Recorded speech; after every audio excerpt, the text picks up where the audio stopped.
કે આપણે છે ને પિકઅપ ભરીને પૈસા લીધે ને હોવાની નોટ ઉકરા જાય એટલા રૂપિયા કવાડ તાલુકાના લોકોને મળવાના છે। એ કવાડ તાલુકાના લોકો પાછા એમ કહેતા હશે બધા કે પૈસા આટલા બધા લોકો લઈ કઈ જાય, પણ પૈસા અમારે ને તમારે ગણવાના છે। કેડી ભગતજી તમારા ખાતામાં સીધે સીધા નાખવાના છે। નાખી દીધા કે બાકી છે? 30,000 આપી દીધા। લો તમને તો 30,000 આપી દીધા એવું કે છે। અને હમણાં બીજી એમણે વાત કરતા હતા કે 6 મહિનાની અંદર સાહેબ 6 મહિનાની અંદર આ લોકો આવાસ પૂરું કરે તો અમને 20,000 આ ગુજરાતના મુખ્યમંત્રી આદરણીય ભૂપેન્દ્રભાઈ પટેલ ઇનામ પણ આપવાના છે। પણ આપણે 6 મહિનાની અંદર આ આવાસ પૂરું કરવું પડશે, નહીં તો ઘણી વખત અમારા અનુભવ પ્રમાણે સરપંચ બી રહેલો એટલે નાના મોટા અનુભવ થાય। સરપંચ સાહેબ મારા ગામમાં છે ને બેન આવાસનો લાભાર્થી, તો તેમાં થોડી ઓછી રકમ મળતી હતી। આ તો આપણા નરેન્દ્રભાઈ ગુજરાતના પનોતર પુત્ર દેશની અંદર વડાપ્રધાન બન્યા અને લાખો રૂપિયાની આવાસો આપવાનું ચાલુ કર્યા। બાકી જે તે વખતે ઓછો આવાસના પૈસા, પણ જેવા આવાસના પૈસા થાય ને એટલે આપણા વાળા એમ કે લાડી કાં તો ગાડી આ જ થાય। પણ એવું નહીં કરતા હોય, પહેલા તમે ઘર બનાવી દીજો, પછી જે કરવું હોય તે કરજો। કારણ કે માન્ય પ્રધાનમંત્રી શ્રી નરેન્દ્રભાઈ મોદી સાહેબનું સપનું છે કે 2047 ની અંદર જ્યારે દેશને આઝાદીના 100 વર્ષ પૂર્ણ થવાના છે ત્યારે વિકસિત ભારતની જે અમને સંકલ્પ કર્યો છે એમના માટે સૌપ્રથમ તો પાયાની સુવિધા, છેવાડાનો માનવી આદિવાસી હોય, દલિત હોય, વંચિત હોય તો એને શિક્ષણની સુવિધા મળે, એને રસ્તાની સુવિધા મળે, એને આવાસની સુવિધા મળે, એને આરોગ્યની સુવિધા મળે।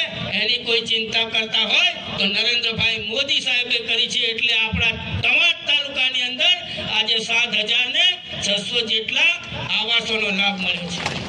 એ આ તાલુકાની વાત કરીએ, આ તાલુકાની અંદર 2 ગામ એવા છે, આ તાલુકાની અંદર 2 ગામ એવા છે કે આજે એક ગામને એકી સાથે બૈડિયા ગામને 511 જેટલા આવાસો લાભ મળી રહ્યા છે એકી સાથે। એની રકમની વાત કરીએ તો 511 સરપંચ સાહેબ છે કે હાથ ઊંચો કરો, ઊભા થાવ બૈડિયા વાળા માટે તાળી પાડો। 511 આવાસો એટલે મેં પાછો ગણ્યું 511 એટલે કેટલું, તો મુકાને મેં પૂછ્યું 511 આવાસ કેટલા રૂપિયાની થાય, તો કે સાહેબ 10 કરોડ રૂપિયાની થાય કે એકી હાથે 10 કરોડ રૂપિયા। બોલો આ બૈડિયા વાળાને અભિનંદન આપવા જોઈએ કે નહીં જાગૃત સરપંચ તરીકે। એવી જ રીતે બીજા ગામની વાત કરીએ આથા ડુંગરી, તો આથા ડુંગરીની અંદર 3 વર્ષની અંદર કુલ 1,000 જેટલા આવાસો મળ્યા છે। 1,000 આવાસો, પણ આપણે પાછા એમાં હજુ કશું મળતું જ નહીં, હજુ પાછું આવું કરવું જોઈએ। આપણને જેટલું મળ્યું છે એનાથી સંતોષ માનો અને બાકીનું રહેલું છે આ મંચ પૂરું કરવા માટે તૈયાર છે ભૂપેન્દ્રભાઈ પટેલની સરકાર અને નરેન્દ્રભાઈ મોદી સાહેબની સરકાર હર હંમેશા કવાડ તાલુકાના લોકો માટે ચિંતા કરે છે। કવાડ તાલુકાનો વિકાસ હશે તો જ દેશનો વિકાસ થશે મિત્રો। પણ આપ સૌને વાત કહેતા હું થોડો સંકોચ અનુભવું છું કે ઘણા લોકો જિલ્લા પંચાયતના સભ્યો, આ વિસ્તારના તાલુકા પંચાયતના સભ્યો, માજી સાંસદ, તાલુકા પંચાયતના પ્રમુખને આ લોકો બધા બેઠા છે અને સરપંચો અમારા 511 આવાસ મેળવતા હોય એવા તાકાતવાર સરપંચ હોય તો અમારે બાજુના જિલ્લાવાળાની કોઈ જરૂર નથી। એમને એમ કહેવા માંગુ છું કે તમે ત્યાં જ વિકાસ કરો, તમારો જ વિકાસ કરો। હમણાં થોડા દિવસ પહેલા અમે લોકો મળ્યા હતા, જયંતિભાઈ રાઠવાને અમે ચર્ચા કરતા હતા, તે દિવસે પણ એ ભાઈ આવ્યા હતા। એમણે અહીંયા સમાજ સુધારવાની વાત કરી। અહીંયા આપણા તાલુકાની અંદર મોટા ભાગે રાઠવા, નાયકા સમાજ, ધાણક સમાજ રહે અને એક વખત વસાવા સમાજને સુધારવાની મીટિંગ કરી તો કોઈ રાઠવાને બોલાયા નહીં, થઈ બોલાયા હતા કોઈ રાઠવાને બોલાયા નહીં। પણ અહીંયા આપણા વાળા કેટલાક જેને ખબર જ નથી તે લોકો આપણા રાઠવા સમાજને સુધારવા માટે તેમને બોલાવે। બોલો આ રણજીતભાઈ ભીલ છે, એને સમાજ સુધારવા માટે કેટલા પ્રયત્નો કર્યા છે। તો આવા લોકોને બોલાવવા બદલે જેને કોઈ સમાજની ખબર નથી એવા લોકોને અહીંયા બોલાવવામાં આવે છે. એ ભાઈને વાત કરું, 4-5 મહિના પહેલા છોટાઉદેપુર જિલ્લાની એક શાળાની અંદર મુલાકાત લીધી. બેન અમને મુલાકાત લીધી એટલે સ્કૂલમાં જઈને કોઈ શિક્ષકને પૂછ્યું એટલે શિક્ષક સ્વાભાવિક છે કે હિન્દી ભાષી હતા એટલે એમણે હિન્દીમાં ને ઇંગ્લિશમાં વાત કરી. એટલે પછી એમને એવું નિવેદન આપ્યું કે આ શાળા તો ગુજરાતની છે તો આ શિક્ષક ગુજરાતીમાં કેમ નથી વાત કરતા?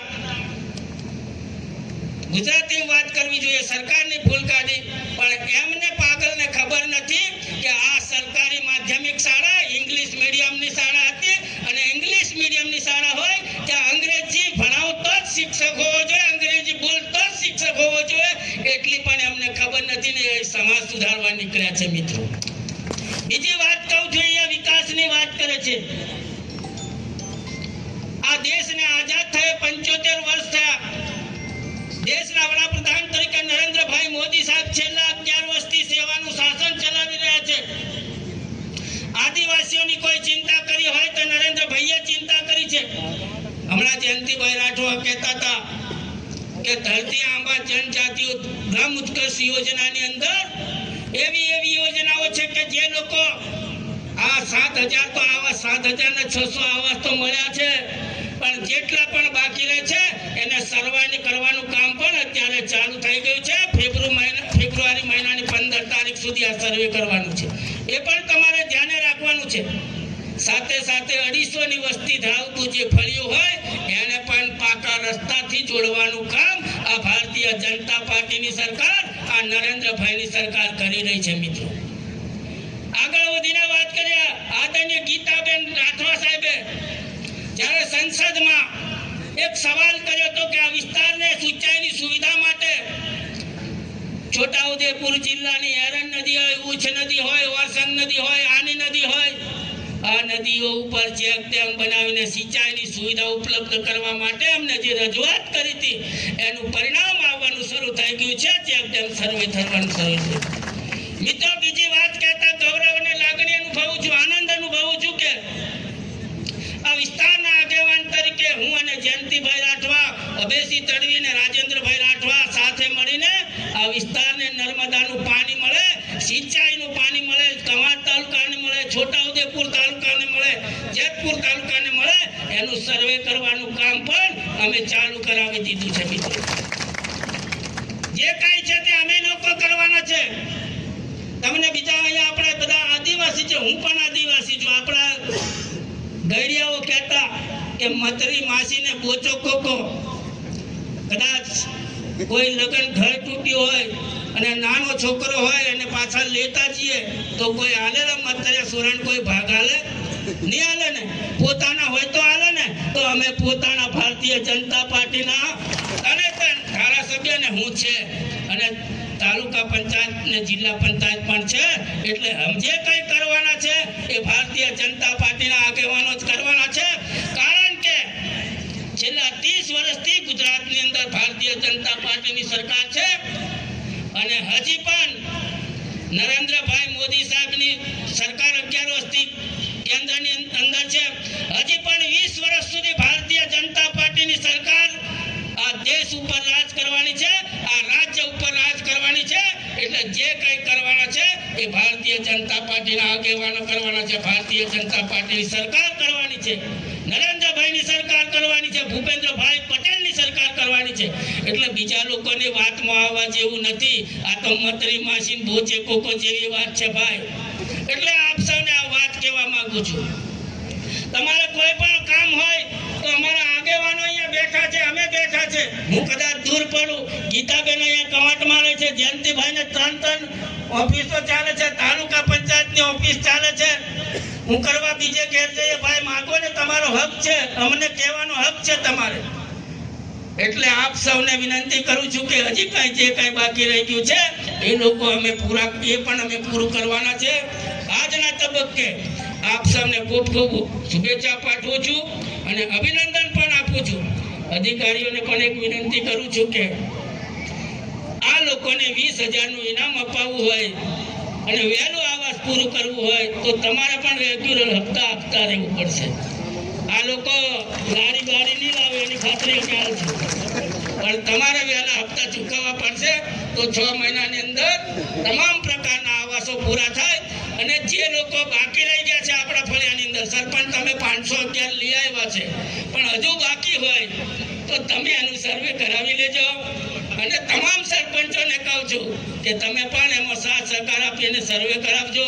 ગામની અંદર કોઈ ફળિયાને જોડતો રસ્તો બાકી હોય તો એના માટે પણ સર્વે ચાલુ છે, ટાવરનું સર્વે ચાલુ છે. બધી જ પ્રકારની સગવડ ઊભી કરવા માટે નરેન્દ્રભાઈ મોદી સાહેબની સરકાર કટિબદ્ધ છે. એટલે આપ સૌને એનો જેટલો પણ લાભ લેવો હોય એનો લેજો.